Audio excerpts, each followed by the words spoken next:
So what do you do when you have high school students who are reading at grade 4 level, grade 3 level? How about grade 2 or grade 1 level or even worse? How do you excite children about learning and get them to learn when all their life, all they hear is that they're failures or that they're quote-unquote dunce? Hate that word, all right? Thank you so much for joining me. I'm Dionne Jackson, and today's video is sharing with you a story about teaching our children how to read, about literacy, but really it's a story of inspiration, it's a story of motivation, and most important, it's a story of hope. All right, time for tea.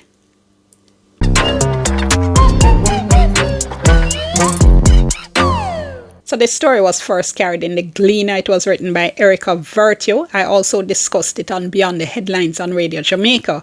But really, as I said, it's a story of such inspiration and motivation. I wanted to come here and talk about it because when we hear these kinds of stories, we really need to share them as far and wide as we can, across as many platforms as we can, so that we can motivate and inspire other people to do the same thing. So I'm going to link the Gleaner story down below. You can listen to my interview on it as well on Beyond the Headlines on Radio Jamaica on the Radio Jamaica app. But let me tell you what I learned. So first of all, we know we have a big problem with literacy in Jamaica, right? We're failing a lot of our children who are just not learning how to read. Now, people love to talk about how great Jamaica's education system is.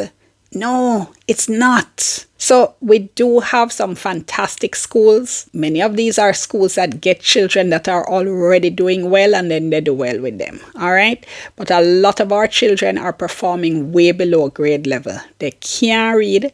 We pass them through the whole primary system. Then we pass them through the secondary school system.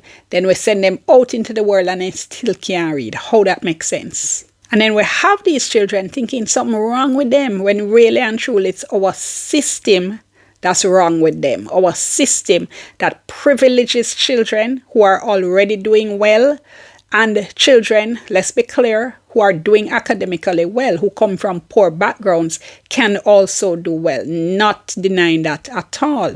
The problem is we have many children who are not doing well and the system just is not set up for them to learn and for them to do better. So one of the things that's always weird to me is that people talk almost with pride, about how children who are failing here go to other countries like the United States, like Canada, and do well.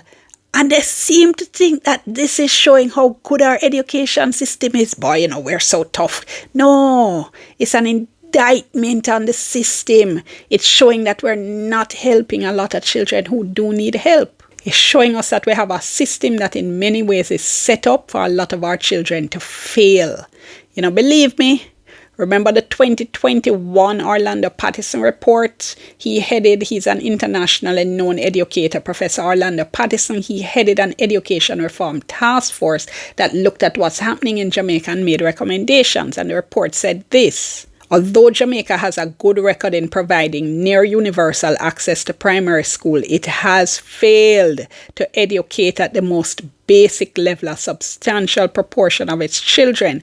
Exam results in 2019 indicated that at the end of 6 years of primary school, 59% were failing math, 45% were failing language arts. The report told us what we know, right, if we're to be honest. So it said, for instance, there are two extremely different school systems in the country, one that is world class and serves mainly the haves, the other, pertaining to the vast majority of children, serves the have-nots, and that is largely failing. Now, the Education Ministry says it's implementing the recommendations of the Patterson report, says we're already starting to see some improvement in those figures in terms of our grade 6 children, but the situation is still serious.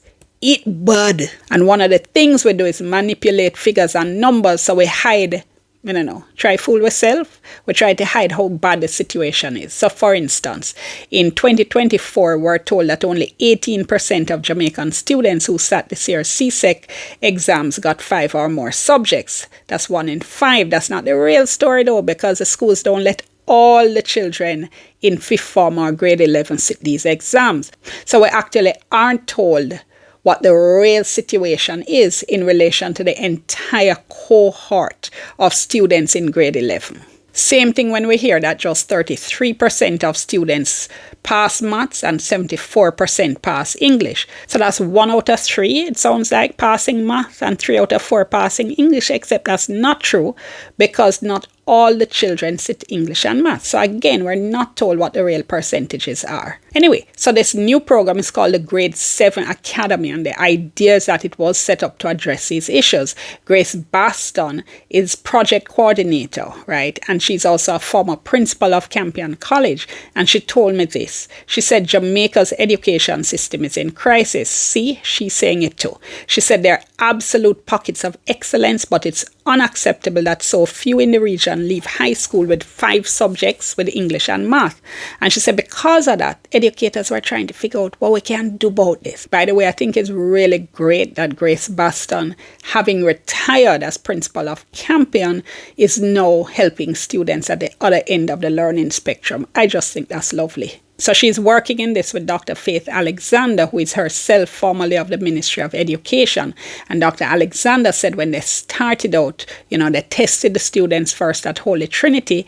And she said of the 203 students we got, only 3 were reading at grade 7 level.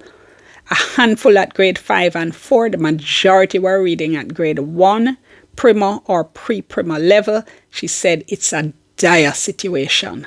She said when they did the math baseline, meaning the testing to figure out where the students were before they started teaching them, she said she did the assessment at a grade 6 level because they had just finished PEP. That's the primary exit profile. That's the exam that the students now sit at grade 6 before they go on to high school.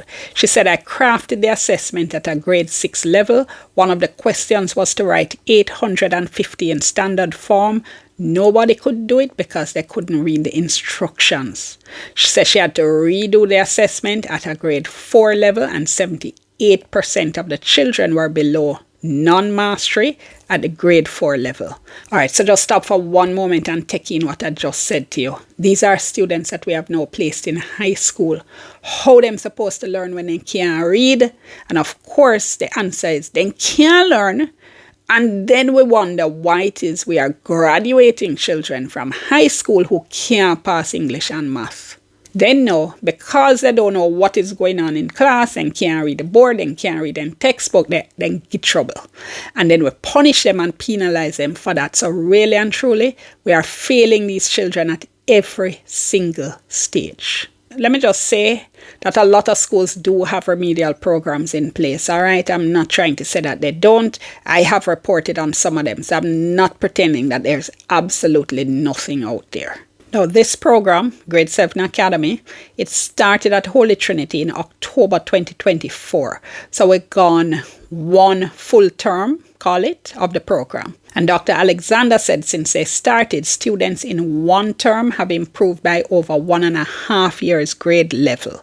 Meaning if they were reading at grade 1, they're now in 1 term up to grade 2 and some months up a little bit more. If they were reading at grade 3, they're now up to grade 4, maybe inching up to grade 5. So she says it's not a silver bullet, but she said what they're doing is going back to good old-fashioned teaching. So the program has 3 components. I know I've been talking about reading a lot because that's where most of the focus is. So one component is to improve literacy levels, reading levels. So at least 75% of the children will be reading at least grade 6 level within a year. And then obviously they'd been so much of a better position to actually learn now in high school.